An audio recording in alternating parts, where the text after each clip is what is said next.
Today we're going to look at Luke chapter 8 verses 22 to 25. One day Jesus said to his disciples, "Let's go over to the other side of the lake." So they got into a boat and set out. As they sailed, he fell asleep. A squall came down on the lake so that the boat was being swamped, and they were in great danger. The disciples went and woke him, saying, "Master, Master, we're going to drown." He got up and rebuked the wind and the raging waters. The storm subsided and all was calm. "Where is your faith?" he asked his disciples. In fear and amazement they asked one another, "Who is this? He commands even the winds and the water, and they obey him." Just a reminder how powerful Jesus is, that he just told the storm to stop and it did. And so sometimes he stops the storms in our lives, and other times I think he allows us to go through those storms as we trust in him, and he shows us that he's with us in the good times and the bad. Isaiah 41:10 reminds us, "So do not fear, for I am with you. Do not be dismayed, for I am your God. I will strengthen you and help you. I will uphold you with my righteous right hand." I was talking to some of the girls from West Virginia the other day, and they have become friends of mine from going to the West Virginia mission trip with my parents' home church, probably for around 30 years now.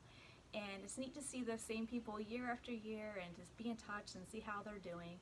And they were saying they really hope we can go back to have Bible school again this summer, and I'm hoping so too. But one thing that we do on the mission trip is at night we have Vespers, a little service for the people on our group. And one thing I really love besides the singing is just sharing God sightings, ways that we've seen God at work that day. And sometimes on a mission trip, you're able to see those things because you're not so busy doing regular life. And each night we hear different ways that we've seen God at work. Well, I have a God sighting to share with you today. It happened just last week. My friend Heather's in my Wednesday night Bible study, and she had on Facebook said if anyone wants to send her mom a card in the mail. She's in a nursing home, and because of the coronavirus, she's not able to have any visitors, and that's so hard not to have visitors. So I said, sure, I'll send your mom a card. And so I didn't think anything of it. I grabbed a card and mailed it to her mom, and just a couple days later Heather posted on Facebook a picture of her mom holding my card, and it also had a shirt that she was wearing, and it said, "Faith over fear." My card said, "Let your faith be bigger than your fear." And Heather said, "Is this a coincidence?" No, I don't think so. I didn't think anything of sending this card to her mom, but God enabled this card to reach her right at the exact time that she was wearing the shirt that said "Faith over fear." Definitely a God sighting. So neat to see the little ways that God has been at work in the last couple of weeks.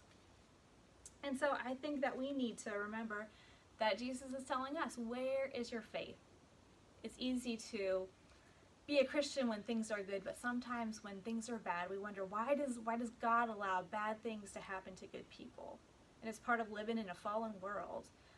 God didn't cause the coronavirus, but I believe that he wants us to turn to him in this time that we're scared. He says, "So do not fear, for I am with you."